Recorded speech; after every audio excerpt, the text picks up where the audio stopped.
அமாவாசை அப்படிங்கிறது ரொம்பவே முக்கியமான விரத நாளாகவும் சொல்லப்படுதுங்க. அமாவாசை திதி என்பது முன்னோர்கள் வழிபாட்டிற்குரிய நாளாகவும் சொல்லப்படுது.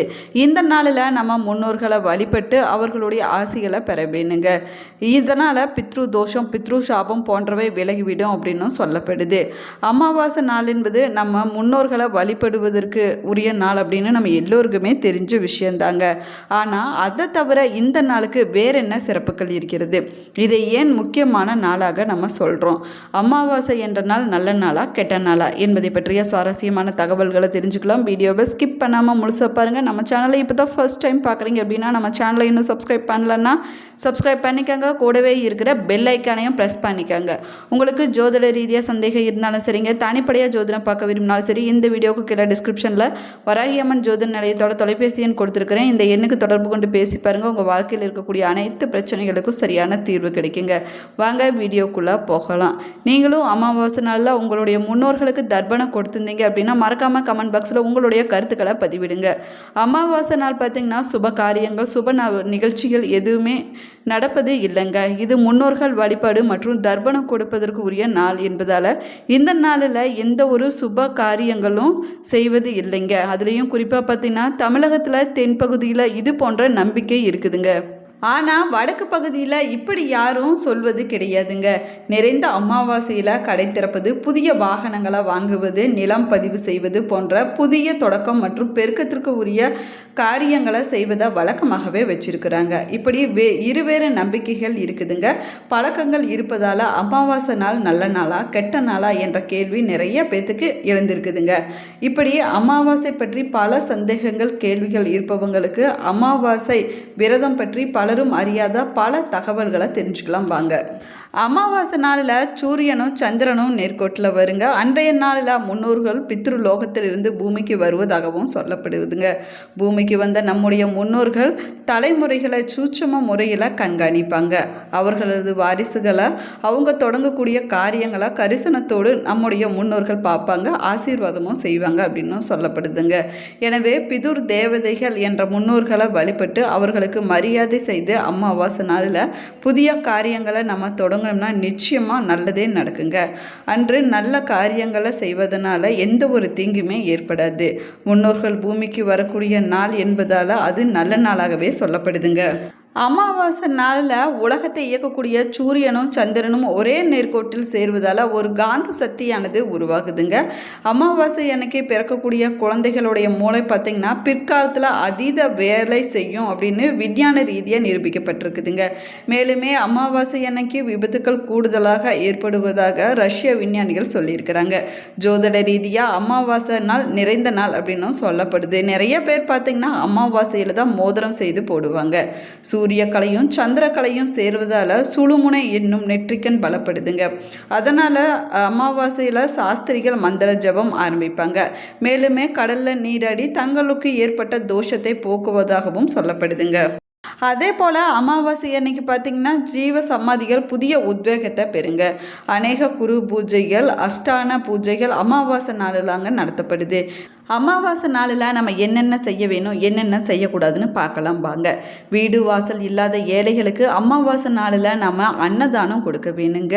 ஒவ்வொரு அமாவாசை அன்னைக்கும் உங்களால் முடிந்த அளவு உணவை நீங்கள் தானமாக கொடுப்பது ரொம்பவே சிறப்பானதாகுங்க.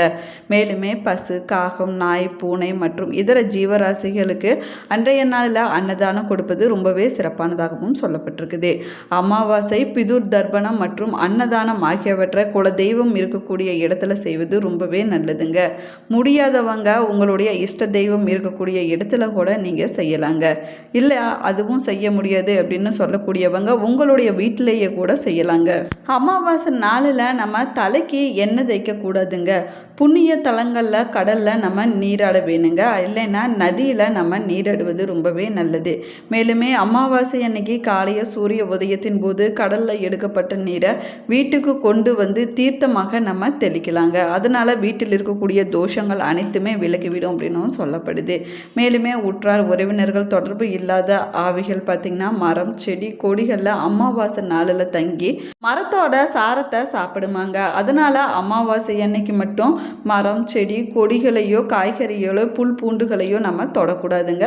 இல்லைன்னா பறிக்கவும் கூடாதுங்க. ஒவ்வொரு மாதமும் அமாவாசை நாளில் அன்னதானம் செய்ய முடியாதவங்க தை, ஆடி, புரட்டாசி, ஐப்பசி அமாவாசையில் அன்னதானம் செய்ய வேணுங்க. அனைத்து உயிர்களுக்கும் அன்னம் இடுபவள் அன்னபூர்ணி அப்படின்னு சொல்லப்படுறாங்க. ஆவிகளுக்கு அன்னம் இடுபவள் ஸ்வஸ்தா தேவி ஆவாங்க.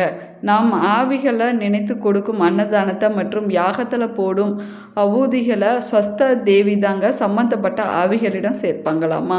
நகரங்களில் வசிப்பவங்க அமாவாசை அன்னைக்கு ஏழை குழந்தைகளுக்கு இல்லைன்னா ஆதரவற்றவங்களுக்கு முன்னோர்களை நினைத்து அன்னதானம் செய்ய வேணுங்க.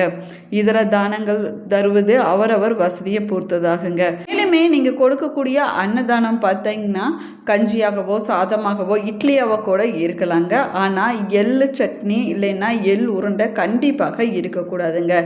எதுவுமே செய்ய முடியாமல் இருக்கக்கூடியவங்க ஒரு பசுமாட்டிற்கு 9 வாழைப்பழங்களை அமாவாசை நாளில் கொடுப்பது ரொம்பவே சிறப்பானதாகுங்க.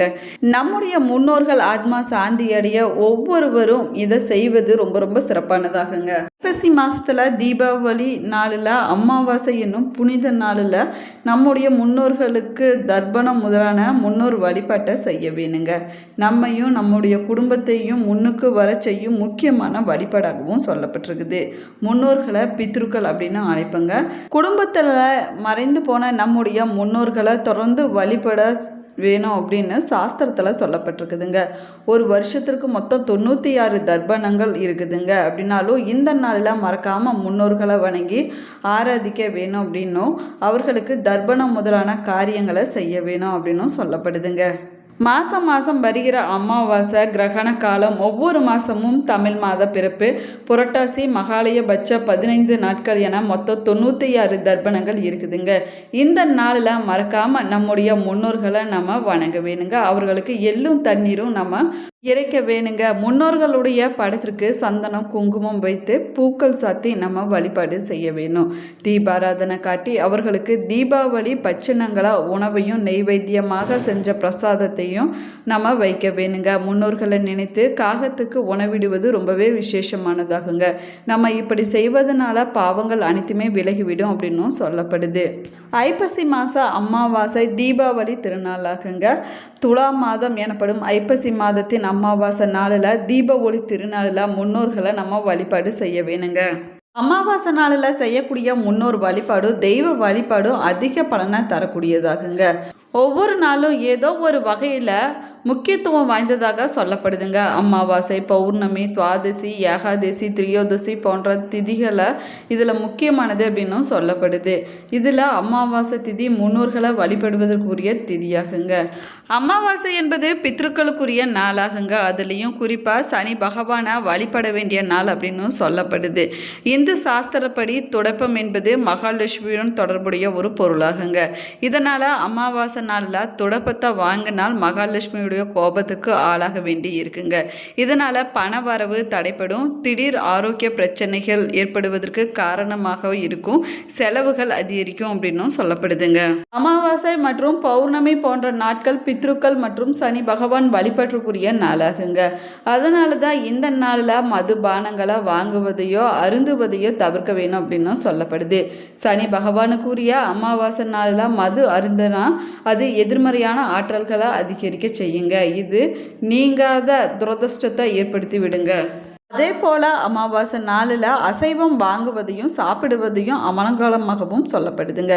இதனால் நம்முடைய குண்டலி சக்கரத்தில் எதிர்மறையான ஆற்றல்கள் அதிகரிக்குங்க. அது மட்டும் இல்லாமல் சனி பகவானால் ஏற்படக்கூடிய கெடு பலன்களும் அதிகரிக்க கூடுங்க. கோதுமை, தானியம், கோதுமை மாவு போன்றவற்றை அமாவாசை நாளில் வாங்குவதை தவிர்த்து கொள்ள வேணுங்க. இந்த நாளில் கோதுமை பொருட்களை வாங்குவதும் சாப்பிடுவதும் நேரடியாக நம்முடைய முன்னோர்களுக்கு சமர்ப்பிக்கப்படுங்க. இது முன்னோர்களுடைய கோபத்தை ஏற்படுத்தி வீட்டிற்கு துரதிர்ஷ்டத்தையும் கொண்டு வந்து சேர்க்குங்க. மேலுமே அமாவாசை நாளில் எண்ணெய் வாங்குவதையும் எண்ணெய் குளியல் செய்வதையும் தவிர்த்து கொள்ள வேணுங்க. எண்ணெய் சனி பகவானுடன் தொடர்புடைய பொருள் என்பதால் அமாவாசை போன்ற நாட்களில் எண்ணெய் தானம் செய்வது மிகுந்த பலன்களை கொடுக்குங்க. அதே சமயம் எண்ணெய் வாங்குவது சனி தோஷத்தை ஏற்படுத்துங்க.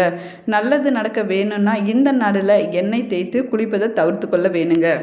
அமாவாசை என்பது பித்ரு கர்மா செய்வதற்குரிய நாளாகுங்க. இதனால் இந்த நாளில் வீட்டிற்குரிய இறை வழிபாட்டிற்கு பயன்படுத்தக்கூடிய ஊதுபத்தி, மலர்கள், பூஜை பொருட்கள், சாமி சிலைகளுக்கு உரிய வஸ்திரங்களை வாங்குவது போன்றவற்றை தவிர்த்து கொள்வது நல்லதுங்க. அதற்கு பதிலாக இந்த நாளில் முடியாதவங்களுக்கு தேவையான பொருட்களை வாங்கி கொடுப்பது நன்மையும் புண்ணியத்தையும் கொண்டு வந்து சேர்க்குங்க. இந்த பதிவு உங்களுக்கு பயனுள்ள தகவல்களை கொடுத்துருக்குன்னு நினைக்கிறேன். இந்த பதிவு உங்களுக்கு பிடிச்சிருந்தால் லைக் பண்ணுங்கள், ஷேர் பண்ணுங்கள், கமெண்ட் பண்ணுங்கள். இன்னும் நம்ம சேனலை சப்ஸ்கிரைப் பண்ணலன்னா சப்ஸ்கிரைப் பண்ணிக்கோங்க. கூடவே இருக்கிற பெல் ஐக்கானையும் ப்ரெஸ் பண்ணிக்கோங்க. Thank you friends.